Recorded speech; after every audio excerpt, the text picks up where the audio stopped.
Étude de cas 2, gestion de la production, processus Make to Stock, MTS, dans Odoo 8. Je vais commencer par définir l'objectif de cette étude de cas.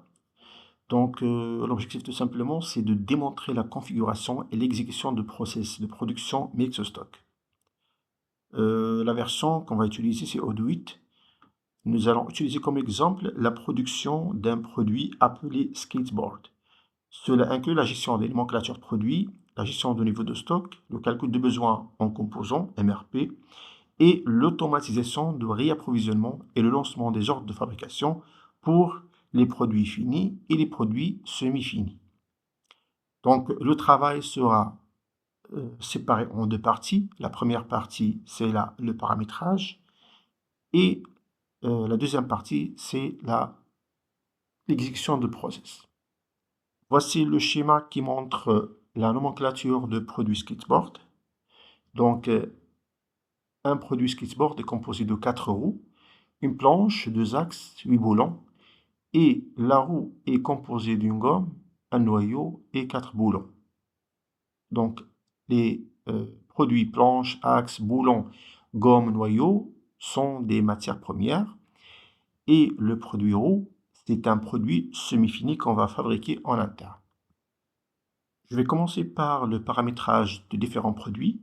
Donc, je commence par la création du premier produit qui est le skateboard. Donc, je clique sur Create, Skateboard.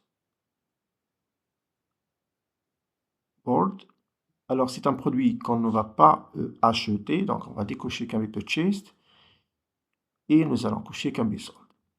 Le type, c'est un produit stockable. Les prix de vente, on va mettre 1000 dirhams, par exemple. Pour l'approvisionnement, nous allons choisir la méthode Manufacture parce que nous allons fabriquer ce produit, puis nous allons cliquer sur le bouton Save pour sauvegarder ce produit. Alors ensuite, nous allons créer le deuxième produit qui est le produit boulon.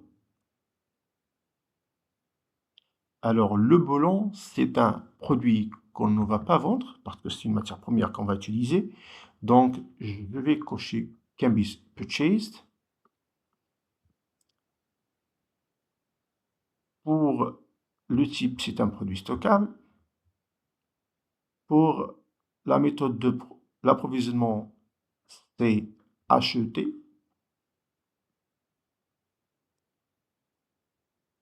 Et je vais mentionner le prix d'achat, par exemple 20 dirhams, et je clique sur Save. De la même pour les autres produits. Alors je passe au produit Axe, qui sera acheté. Le prix d'achat 10 dirhams, par exemple. La méthode d'approvisionnement, c'est acheter. C'est un produit stockable. Je sauvegarde. Et de la même pour les produits planches, noyaux et gomme. Maintenant, nous allons créer le produit semi-fini roue. Alors, je clique sur Create. Le nom, c'est roue. Alors, je vais décocher Can be sold, Can be purchased, parce que c'est un produit semi-fini qu'on ne va pas vendre ni acheter. Donc, c'est un produit stockable. Et pour la méthode d'approvisionnement, c'est fabriquer. Donc, je clique sur Save. Après avoir créé les différents articles, nous allons configurer maintenant la nomenclature, c'est-à-dire nous allons définir les composants de skateboard. Pour cela, sur le module Manufacturing, je clique sur Bill of Materials, c'est-à-dire nomenclature. Je clique sur Create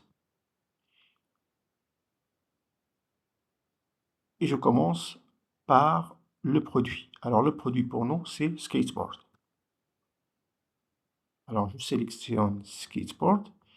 Ensuite, je vais commencer à ajouter les différents composants. Donc, je clique sur Ajouter un élément et je commence par boulon.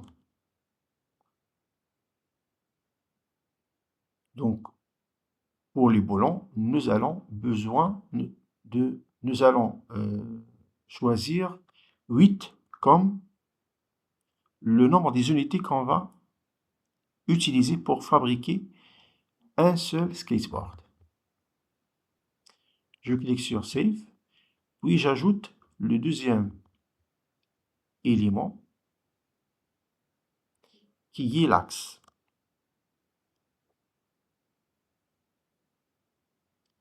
Pour l'axe, la quantité c'est 2. J'ajoute la planche. Toujours, on va sélectionner. Donc, il faut éviter de saisir le nom, mais plutôt le sélectionner. Et la quantité, c'est 1. Puis, nous allons ajouter le cinquième composant, c'est la roue. Alors, pour la roue, nous avons besoin de 4 unités.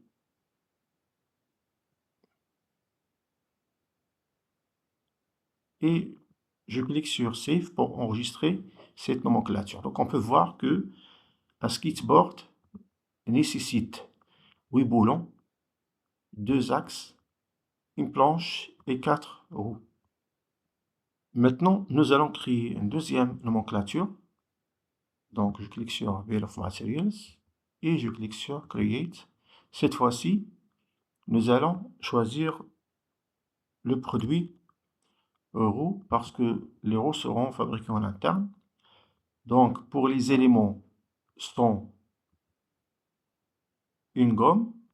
Donc, je sélectionne gomme avec la quantité 1. Puis, noyau avec quantité 1 et boulon avec quantité 4.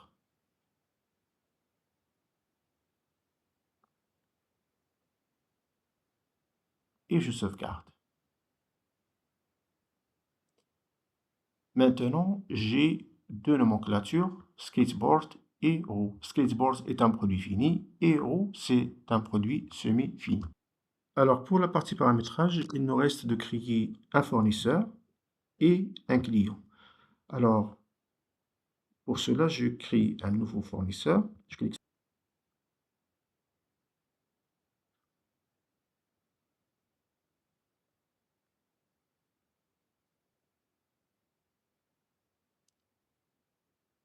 sauvegarde.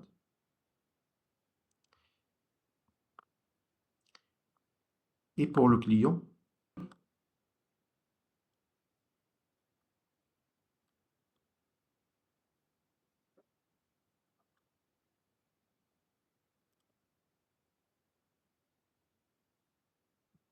Skateboard Shop et je clique sur Save. Sur Create. Alors, pour le nom qu'on va choisir, c'est Skate Parts.